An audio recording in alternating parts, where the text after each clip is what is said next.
This year in Orlando, Angus Convention 2023 was a great success, and we had cattle producers from across the nation and even the world coming to learn about the latest and greatest innovations in the future of the Angus breed in the United States and the impact that it has not only here in America, but globally as well. And today we are catching up with some innovators in the industry. Our coverage throughout the convention was sponsored by our friends at IMI Global and AngusLink. And we're going to dive more into why these two entities are on the cutting edge of helping not only registered breeders, but commercial breeders alike and getting more of a profit, but also just having a little bit better paper trail, we could call it here today. So joining us here today as we discuss AngusLink and also the collaboration with IMI Global, we're joined by Troy Marshall, who heads up AngusLink for the association, Doug Stanton with IMI Global, and also from the producer end of things and board member for the American Angus Association, Mr. Darrell Stevenson joins us. And gentlemen, convention is up and rolling. We kind of have the trade show to ourselves right now, but for you guys yourself, Troy, I'll start with you. How is convention going here this year? Tremendous attendance and follow through, and I think there's just a sense of excitement about the Angus breed and where we're heading. And Doug, for yourself, what's it like being down here? I know you've been busy here this fall, Yes. but how are things down here in Orlando? It's been a great trip and a great convention so far, and we really appreciate the opportunity of this collaboration. And it was good to be in front of the commercial and the breeders down here and talk to them one-on-one about the new collaboration.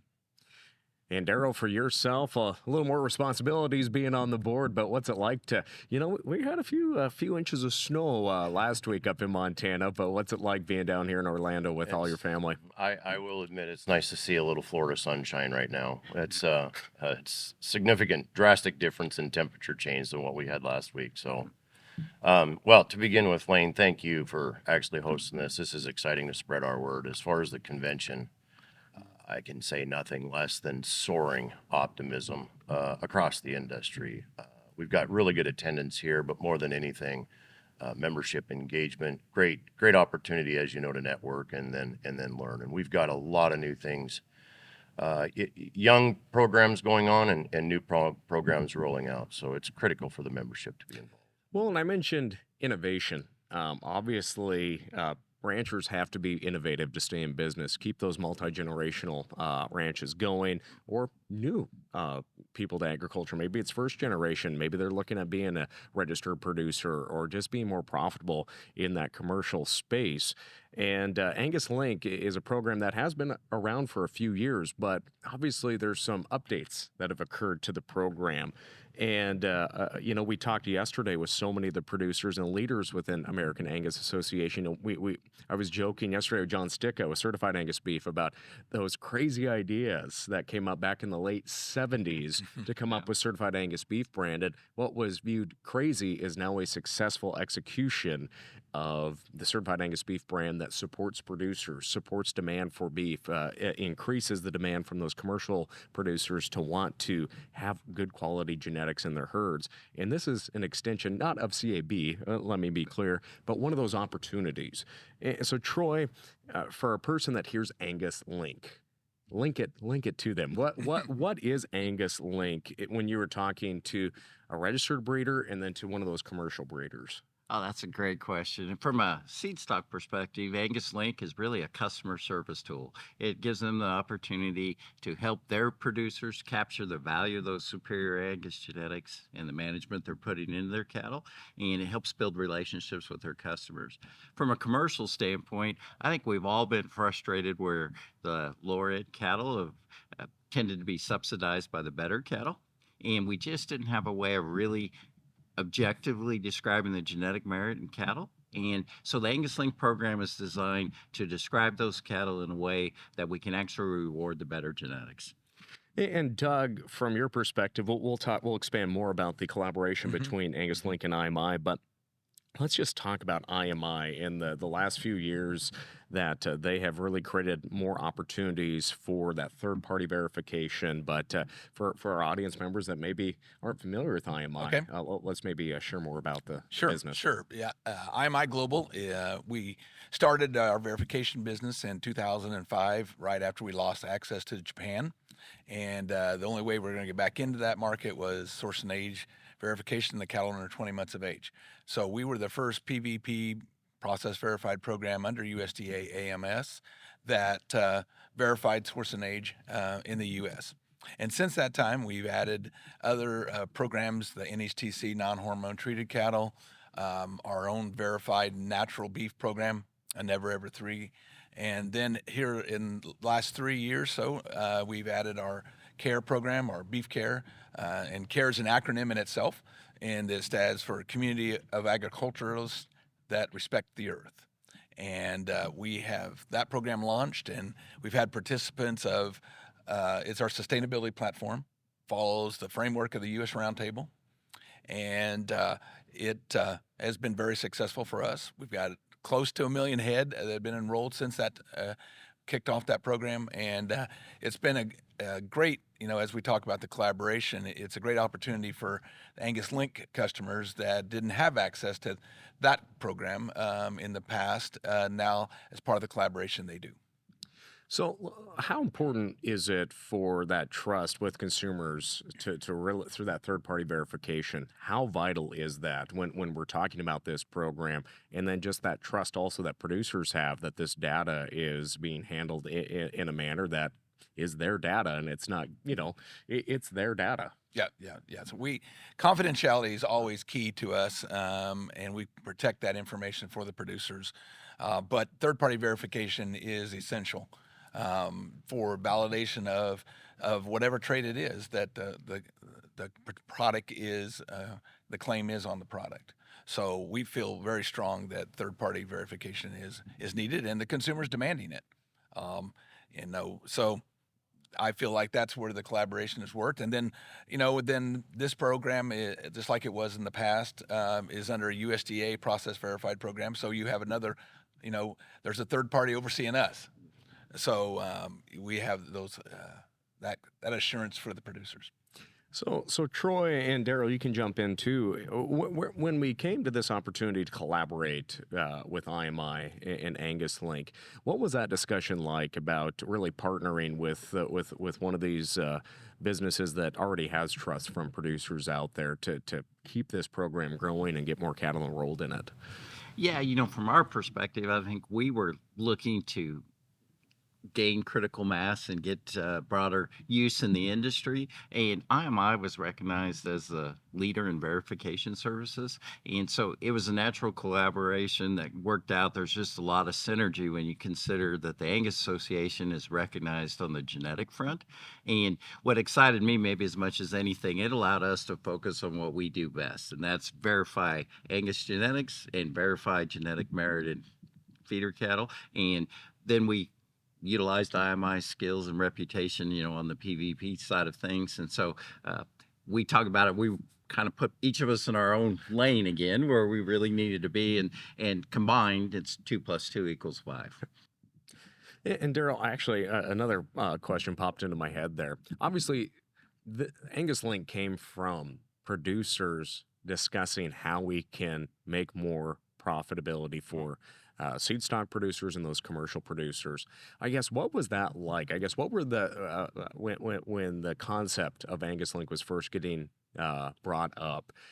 Talk about the process that it takes to bring an idea up, convince people that this is going to work, and have your whiteboard of how we do it.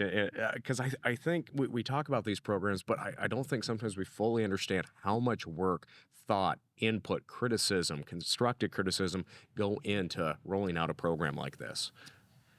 To your answer, it's a very complex answer on that. And I think your starting points on initially was how to help the producers to actually capture more value on the genetics that they've invested in. But I'll fast forward actually to to today's marketplace, I think this is the prime example that we can talk about. So from a producer's perspective, I'll go to the next step, and that's the feedlot level in a marketplace that is risen so sharply, that is doing so well. These feeders are living on thin margins, and I can honestly say from personal conversations that these feedlots want cattle that will not only compete but will aim for the two premiums in the industry, and that's either prime or certified Angus beef. So kind of for the first time in history, feedlots are learning to understand genetics a lot better. And just like commercial producers, they want to have the opportunity to be able to purchase and own predictable genetics, and that's the key to this. And so it did start from the producer perspective, but in the long run, in today's market, this is actually being driven from the feedlot end, so that there creates more value for every segment along the way.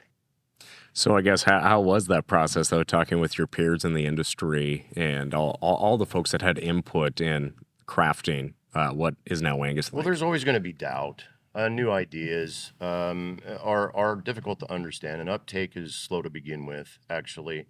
But I'm so proud of the Angus breed and membership, because these guys are progressive and they engaged, and it was slow. I mean, our uptake has been slow, but Troy just really outlined the collaboration in us stepping up to work with IMI. I think we both wanted to go to the next level, and this actually allowed us to offer these services nationwide, and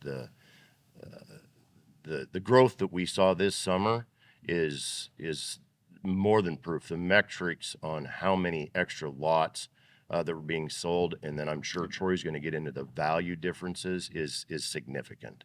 Well, yeah, we can just go off of that. Yeah, I was just going to follow up with Darrell's point. Not only are the feeders seeing the value of genetics from a profitability standpoint, but really from a risk mitigation standpoint in this marketplace too. Especially with how expensive these calves are, Yeah, which is really good for a is. cow-calf guy like me, but yeah. You don't want to make a mistake. Yeah.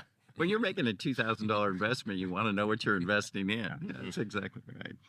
So, But and going with that, I guess, did feedlots have a little input on this program too, feeders? well, very much so from mostly the standpoint of they really helped design what the profitability drivers are for their segment of the business. And when we look at that, our genetic merit scorecard is really oriented towards the feeders and those terminal traits. So it's carcass weight, it's post-weaning growth, it's feed efficiency, dry matter intake, and of course, as Darrell referred to, it's marbling and quality grade as well there too. But how those cattle perform in the feed yard, and then how those cattle do when they're actually hung up from a carcass merit standpoint as well.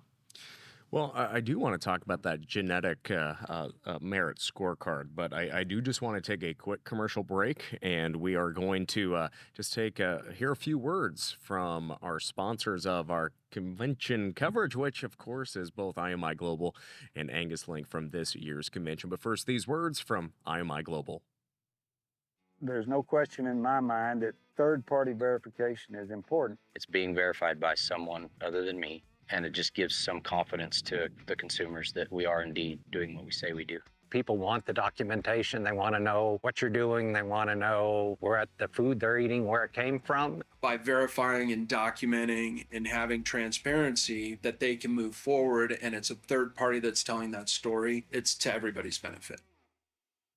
Well, again, we could not bring you this coverage without our friends at IMI and AngusLink, and that's what we're talking about here today, is more opportunities for producers on both the seed stock end of things and also on the commercial level as well. And the AngusLink program is that center of discussion here today. And Troy, we were just discussing that genetic merit scorecard, or I previewed that a little bit. For our friends that aren't familiar with this, how vital is this to not only AngusLink, but the future of the livestock business, in your opinion? Well, I think it's critical that we have an ability to describe the genetics at the feeder calf level. We've always struggled with that. And the genetic merit scorecard just kind of fills that role. I would compare it to EPDs with bulls. Today, we really wouldn't think of buying a bull without EPDs. And I think in 5-10 years, maybe that's a little aggressive, but hopefully that I point. don't think so. That most of the feeder cattle will sell with some sort of genetic descriptor like the genetic merit scorecard. And that's all it does. It gives the feeder an idea of what those cattle will do from a feedlot performance, carcass merit standpoint, and gives them an objective, reliable way to know the genetic merit of those cattle. So Lane, if I can assist along with that, not only you have that option in what Troy just mentioned, and then with IMI's expertise, and you come along with any additional, they're going to say bells and whistles at the sale yard or the video sale, but it's any PVP. But then in addition to that as well, there is an option for Angus Verified. Yeah. And Angus Verified is the validation that they actually descend from registered Angus bulls. And there is a big difference here. And I do want to take a moment to actually mention a couple months ago to you that for the first time in history, that 71% of the harvested national cow herd this year, 71% of all harvested cattle were black this year. That is a big deal.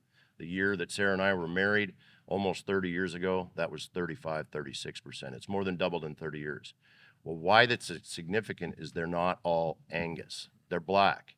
And these feed yards, and to this discussion, no longer want to buy just black cattle. They want to be able to sort through this sea of black cattle, and they want the genetic descriptors and predictability, which is more than validated through the GMS scores, Angus Verified, and then with the PVPs that come along with it. I think from our standpoint, they go hand in hand. Because one, if you verify that the genetics and that there are out of registered Angus bulls, that's step one. But then step two is, the buyers and feed yards, they don't understand EPDs.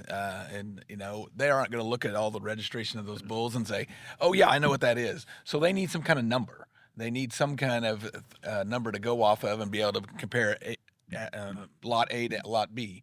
And I think that the two go hand in hand, and you can't really do one without the other. And I've been really excited just looking at the premium for Angus Verified, irrespective of the scorecard, that sort of. Feeders are looking for those cattle that are sired, and it just gives them that added level of confidence in terms of what they're buying.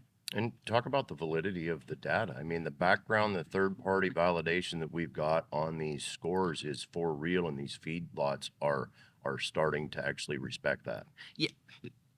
Obviously, when something's new, everyone said, this sounds good, but I want to see how it works in real life. And we've been able to capture data on a little over 128,000 head now that had the genetic merit scorecard.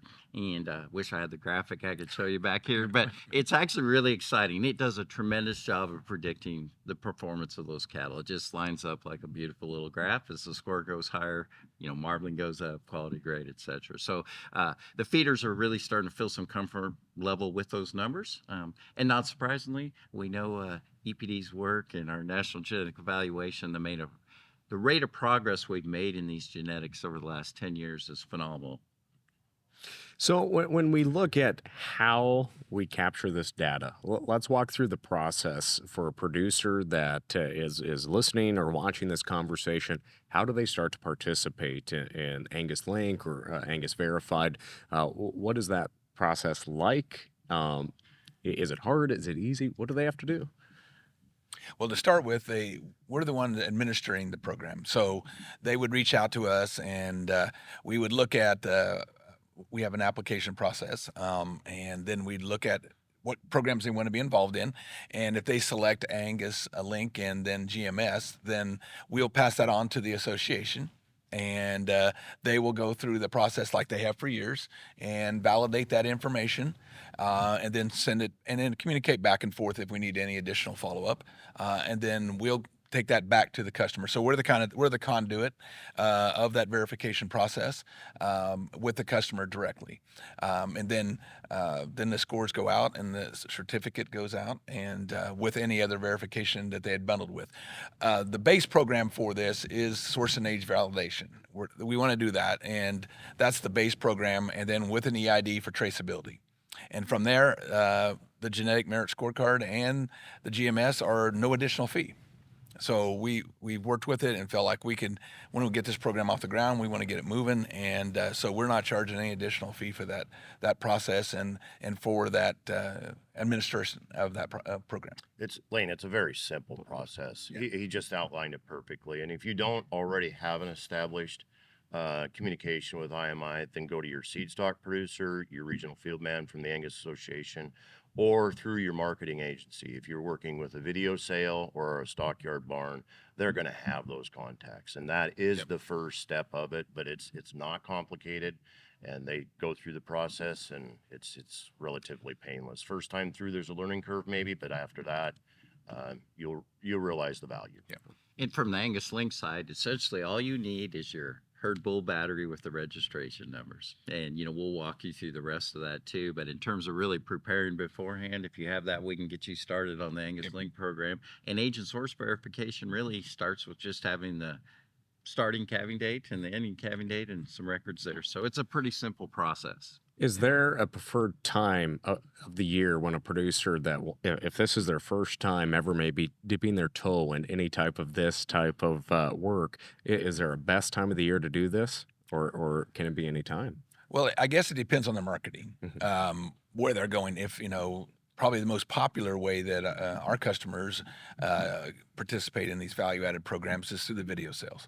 And so that's traditional. The big video sales are in the summer. So if they, once they've, if they're spring calving, once they have those calving dates done and first calf and last calf, and have that done at least first, and then we can get started at that point, and then get done prior to the sale, because we want them to have everything done and have the scores and everything so that we can put it into the sale catalog and represent those cattle for what they are. And so, a good 30 days prior to the marketing date, I guess, would be a good starting point. And I'd throw ideally minimum 30 days. The farther out you have, where we'd love to have that information in our hands 2 to 3 weeks prior to marketing, so we can do some things from a marketing standpoint and getting the word out as well.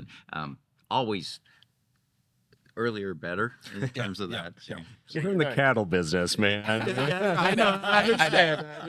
And this isn't typical historical marketing where you just throw yourself out there and hope your calves sell. Because when you enroll in this system, we have a lot of people following this, and so that assistance of our marketing, what IMI works with, what AngusLink, it brings to the table a whole pool of buyers that want this predictability for the PVPs and the genetic merit scorecard as well. Yep.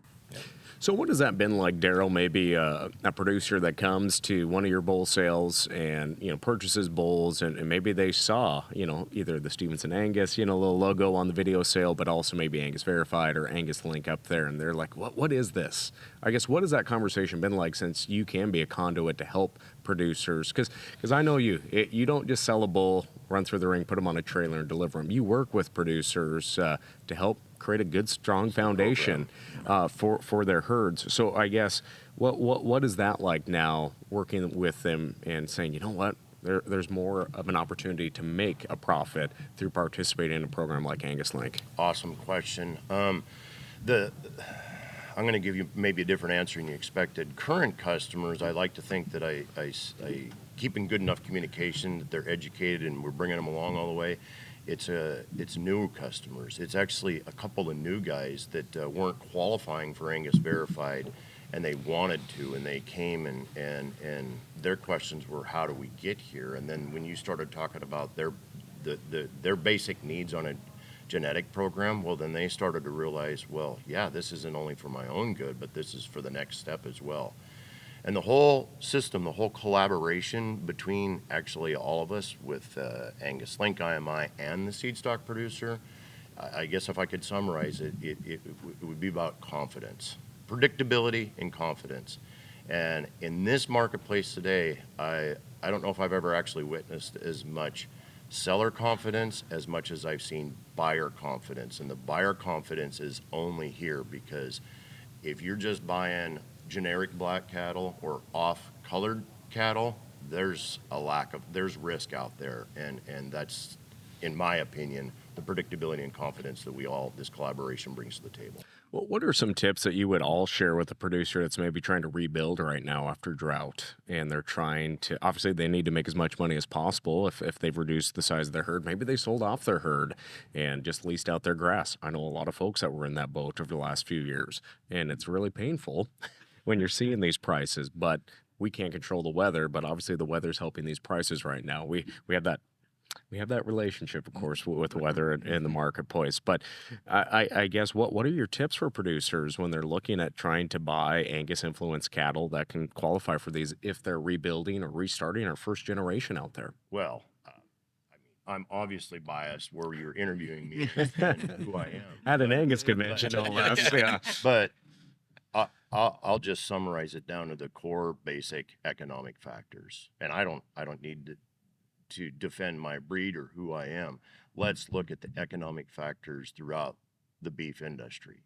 This cow herd is going to rebuild from Angus genetics. And on the other end, the consumer base driven by certified Angus beef is going to want to sell Angus genetics. And this is the genetic program, the conduit that links us together from the production standpoint to the feedlot to the packer that services CAB and the retail end.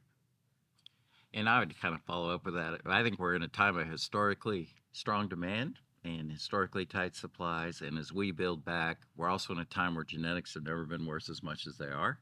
And we've never seen the market differentiate value based on those genetics and overall as much as we've seen in the past. So I think the opportunity for a young producer going forward, and you know what, right now everything's bringing pretty good prices. We're seeing price spreads, but we're seeing good prices. As we go into the next cycle, so for this cattle cycle, and we will eventually, I think you will really start to see that differentiation increase based on the quality of the cattle. It'll get wider as there's more data available. They'll look at it from that standpoint. And I would encourage, somebody building and coming in, he said, look at the value-added programs. Maybe you haven't done it before. Do a little documentation, and it doesn't take a lot in order to get started. But I think it will be a wider spread as we go, and it'll continue as more information is available to buyers. Build back better with AngusLink. That could be your new slogan. There you go. That is pretty good. Really good. I need to go trademark that here. He's going to expect a commission. Don't blow him up too much. We have a maternal component that might go in there. Yeah. Hey, well, I want to continue to discuss, obviously, AngusLink and how producers can participate. And I also want to touch on sustainability with the IMI. But I do want to take a quick commercial break to give our guests a quick water break. But we will take an opportunity to learn more about sustainability in the cattle industry and how that can also be profitable for you as well. More to come here on the road with our conversation from Angus Convention 2023 here in Orlando. We've been told not to judge a book by its cover. The same could be said for your cattle. With more black cattle on the market today, wouldn't it be great to capture the extra value you've added to your herd? AngusLink makes cattle stand out. Enrolling in Angus Verified is an objective, reliable way to describe the genetic potential for your cattle, and it signals to buyers yours are different than the rest. The Genetic Merit Scorecard draws on the industry's largest database to evaluate calf genetics and predict performance potential from weaning to the packing plant with real-world data. Claim your competitive edge with Angus Verified and the Genetic Merit Scorecard. 2 programs under one AngusLink. We're talking about opportunities for cattle producers this week here at Angus Convention 2023 in Orlando.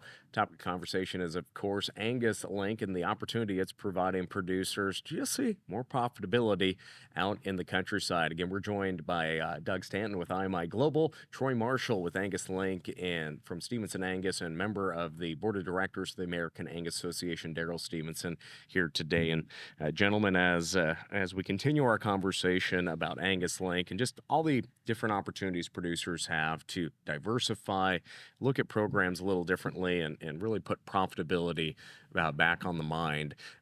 Doug, IMI, of course, has been working with the livestock industry for so many years for third-party verification, but obviously there's been so much discussion around sustainability with consumers, and that is not only here in the United States, but abroad as well. What are some of those sustainability conversations or programs that IMI focuses on and has created over the years? The one we focus on is our care program, our beef care, and we that program was started. We felt like there was a need in the industry. The consumer was giving us that direction. There's a lot of companies out there have made pledges to their stockholders and to the consumer that they're going to be carbon neutral by 2050. They're going to do this by 2030. And those kind of pledges, and so it's time for them to be involved, and so the consumer is going to hold them accountable. And so we felt like it was time to get into sustainability, and we looked at what was out there, and there's a lot of definitions for sustainability, both at the ranch level and throughout the system. But we felt like the U.S. Roundtable for Sustainable Beef had a good platform. There was there's NGOs on that committee, on that board, and members from all facets of the beef industry. So we felt like that was a good place to start. And so we used the parameters that they have, and we presented it to them, and they recognized that it met their framework. And then we launched the program in January 3.5 years ago. It centers around animal care. Animal welfare was in the eye of the consumer, but 10 years ago, that's kind of when that started. But they want more now. They, in addition to animal welfare, they also want to know how were the cattle raised, where were they raised, how was the producer, the caretaker of that land, keeping that land ongoing and regenerative, and then also, what's the involvement of those workers at an operation, the help there, how are they being rewarded, how are they compensated, and at a family ranch operation, that one, there's a lot of you get chuckles when you ask that question when at the ranch level, but especially a family ranch. But as ranches get larger and consolidation, and that gets to be more important. So the three categories or pillars, we call them, is animal care, environmental stewardship, and then people and community involvement. And we feel like that's the scope, and that's how we feel like the consumer can feel like sustainability, we're meeting what they're demanding. And so we've launched the program. We're getting close to 1 million head in the program now, around 900 ranches throughout the country, and I think 38 states last time we counted. So it's doing well from the building the supply chain. I mean, you got to build a supply chain first, and and when we launched the program, we didn't have any customer. But our producers that were already involved with us took that leap of faith, and they enrolled and believed in us, and now we're building that supply chain. We have 2 programs out there now that we're getting some uptake of care, in addition to other things. One program is around Angus genetics, with 44 farms in the Prime Pursuits program. They're looking at care for their supply chain. They work with Walmart, and Walmart's got one of those pledges that they have to fulfill to their stockholders and to the consumer customer. So that's going to help address it for them.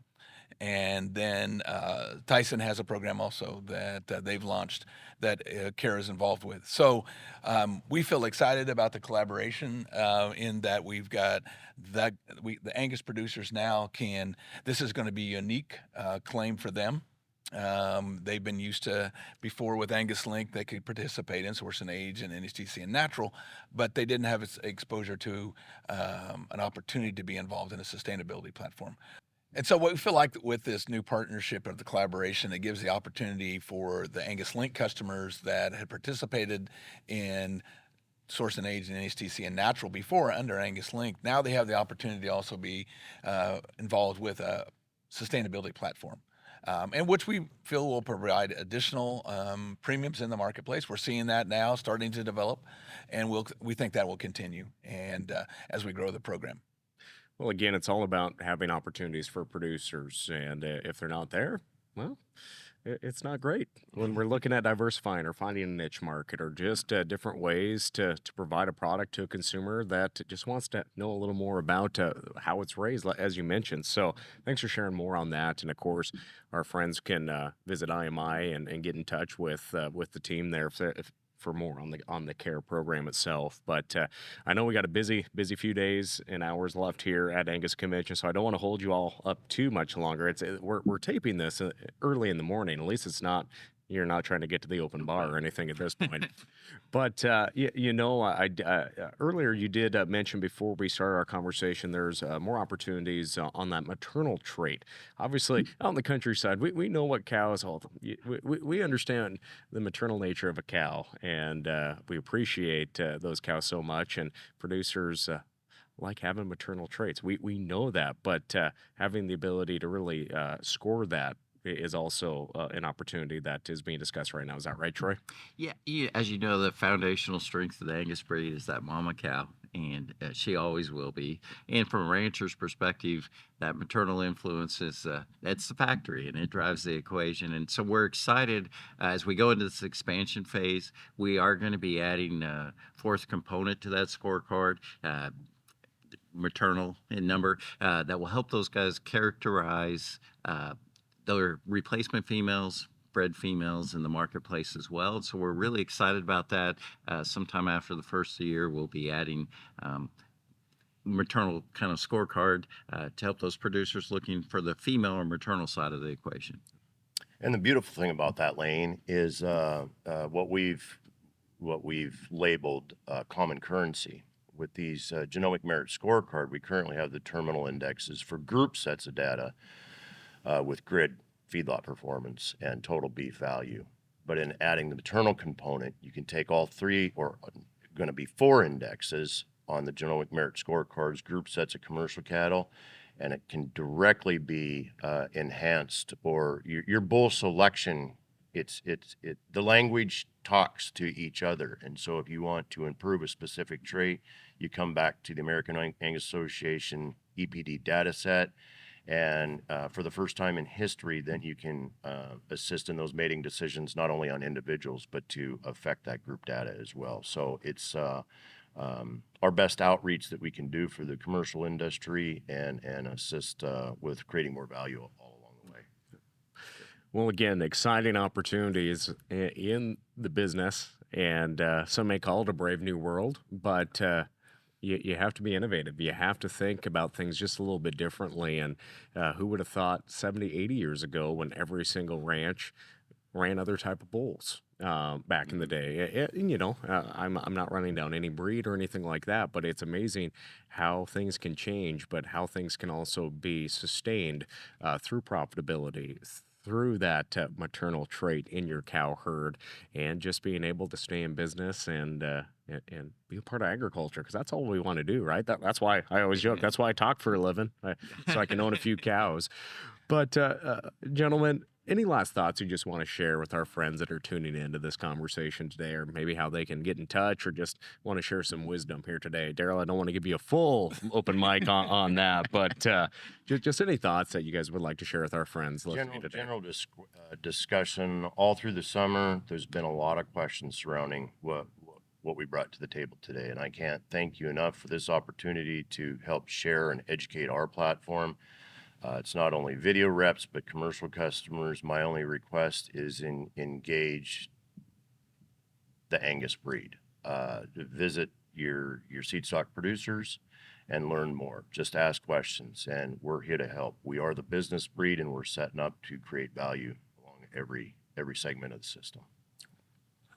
Yeah, just to follow up with that, I'm very excited about the future of the breed. I think we have a lot of momentum in the marketplace where we're really differentiating these cattle and giving producers the opportunity to capture the value of their management genetics like never before. And I'm excited that the AngusLink program, I think, is going to play a vital role in that. And just encourage everyone to reach out to us and IMI.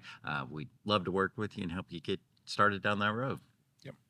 And, we feel like when we were looking at this collaboration that, Angus is they are the business breed. They were going to create a collaboration with someone. We felt like they're the right people to do it. And so we're excited about the opportunity and what participation we've done in the growth. It's been a joint effort. And I think the numbers are 300% over where they were a year ago. So it's been very good for both of us. And we're excited about the opportunity and ready to move forward. And just contact us at our office or go to our website and get in touch with us or through the Angus Association, either way, and we'll get them started. Now, one of the big questions that I have to ask is, what is your favorite Disney World ride? The teacups for you, Darrell? Are you a teacups guy? You don't know any of the rides? Yeah. I don't either. I don't either. You're more of a Harry Pirates of the Potter. Caribbean. I was going to say that. I love Pirates of the Caribbean. Yeah, there you go. Yeah, Troy, you're more of probably a Harry Potter fan, so you want to go to Universal Studios, right? Universal. Rope and a wand, is that what you want? Doug likes the water slides at the water park. Yeah, so- there you go. Yeah. You won't.